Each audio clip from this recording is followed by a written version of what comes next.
Welcome guys to a brand new video on solo leveling Arise. So I've given myself a couple of hours to test this unit out. I've made several videos detailing my testing, and will be taking a look at her one more time in today's video to give you the final verdict on whether or not you should summon for her. Short answer, no. I do not think she's a character that you need to go for because she is not similar to Charhain or Alicia, in which they also provide great supportive capability to the team. She's quite selfish in nature, even if her damage is quite good. Now, I've tested her out against Troy, which you guys can see with my previous video, and I pretty much can say if you have a more invested Troy, yeah, stick with Troy, because in the future we're going to get supportive character and one of them will need to get kicked out of the team, whether it's Troy or whether it's this brand new character Yoo Soohyun. And if you already have your Troy max dupe because he's in this custom banner, and if you have Troy just duped up, it's just going to be better for you, because for my testing, a A2 Troy is pretty much similar to a A1 of this brand new character. And to be honest, if you're a free-to-play player, you really shouldn't be going ham for this unit, in my opinion, especially when we know that in the future we are getting really good strong characters like the S rank hunters. So we definitely want to make sure that you have resources for them, and she isn't on the same tier, in my opinion, as Alicia or Charhain, who are some of the best units in the game that you guys already have built up as well. And again, for the fire team, you will have Emma, you will have Troy, and then we are just waiting for a support character in the future for that fire team. But again, she is not a bad unit. I do not think she's a good I don't think she's like top 3, simply because actually this is a low investment, again, not whale territory. This is that low investment at A1. For lots of free-to-play player, this is where you guys are going to be reaching, or you want to know. The answer is she just is similar to Troy in that regards, in terms of DPS. And of course, you guys already have Troy, you guys already worked on him, you don't necessarily need this character. That's pretty much it. Now, I will say, I do understand if you want to pull for her. She looks cool, she has a good skin, a decent skin. To be honest, I don't really care for the skins in this game. They're not on the same level as Nikkei, can't lie, or like Snowbreak. But at the same time, if you guys like this skin, you like the character, of course go ahead and summon for her. One thing I would like to mention as well is that I do think she is a character that will help a lot, maybe in the future, if you get multiple dupes for her. So maybe wishlist her or put her in a rate up list. Sorry, that's probably going to be the best option for those of you guys. I do think, in my opinion, always get one copy of the character, and pretty much even if they're not good at A0, that's fine, because eventually they get added into the custom draw, and you can just keep trying to get lucky from that to max them out. Like when Alicia came out, I already knew Alicia was going to be strong, even if she was disappointing because she wasn't able to freeze that often, and she was a character that was a well unit because you had to get her to A5.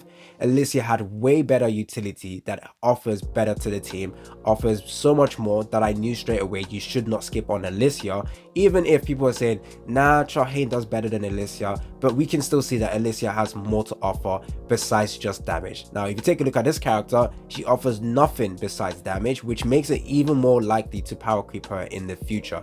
Yes, I'm talking about power creep, because many people are going to say, well, every character will get power creep. That is true, but if a character offers more than just damage, it makes it harder. Take a look at Charhain. She offers more than just damage in terms of crit rate and crit damage buff, I think, or she has nuking. Actually, I don't even know, I can't really remember her Charhain skill too much in terms of, you know, supportive capabilities besides the waltz of the dance and the dancer skill, which basically allows her to spam her skills.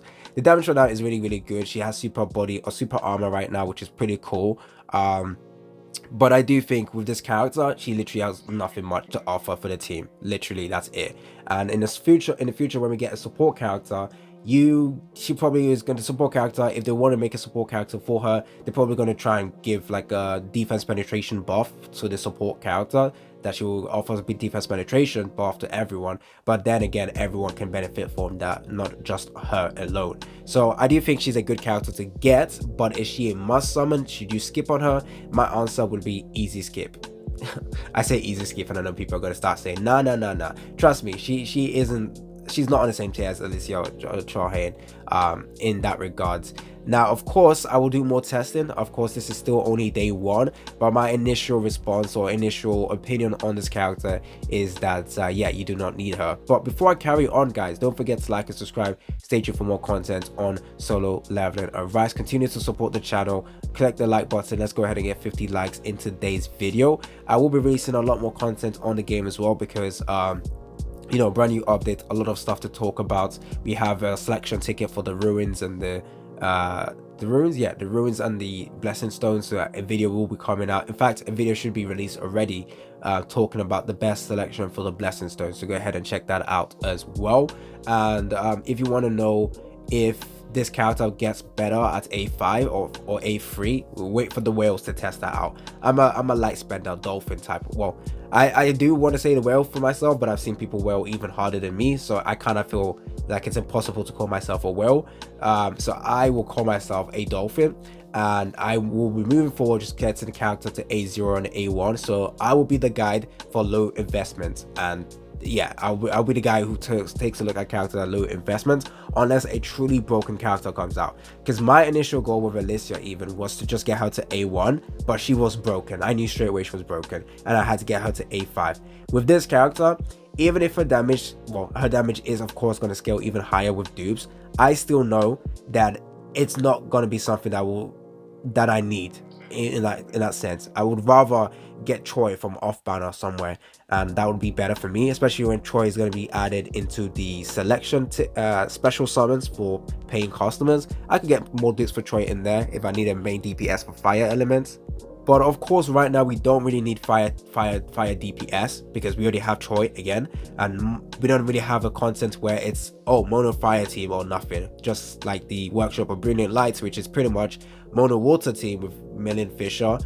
In fact, if I also rank the characters right now in terms of release of most important, number 1 would be Alicia, number 2 would be Charhain, number 3 would be Million Fisher, number 4 will be Silvermane Beck, number 5 will be Troy, and then number 6 would be her. Actually, no, number 6 would be number 5 would be her, Yoo Soohyun, and number 6 would be Troy. That's pretty much in my opinion in terms of must needed character. However, if I was to do like a tier list or like a top 5 video going over the best DPS, of course she's going to be in there, of course, but that's not the main point. I think low investment, her damage is comparable to Troy, and in terms of future wise, like Troy offers more to the team as well with the defense down that he has. Like, he's not just there for DPS, he offers more that the team would actually like as well, and he might even be better to use in the future with even a support character that comes out. Because imagine Troy with that defense down plus another support character giving us insane buff plus Emma. That's crazy compared to this character who is more selfish in nature. Of course, damage is insane or pretty good, but offers nothing much to the team, and she's just taking in all the buffs.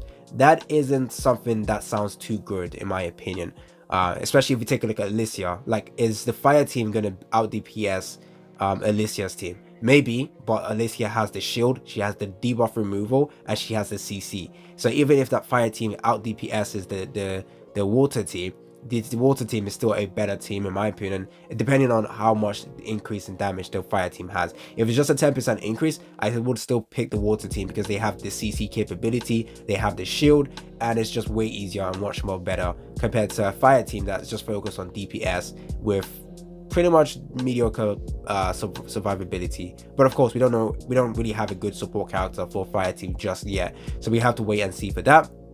But we already know the next character that is going to be getting released. It's a wind type character. So yeah, we're not getting a fire buffer anytime soon. So wait and see. But yeah, I don't think she's a must-have or even a character you should summon for. So skip her, get the next character, or wait for the 100-day celebration where we are going to be getting an S rank hunter, and pretty much you probably want to get that unit instead. So yeah, that is it. Hopefully you guys like this video. Hopefully you find this video helpful. Don't forget to like and subscribe. It's been your boy AC Gamer, and I'm out.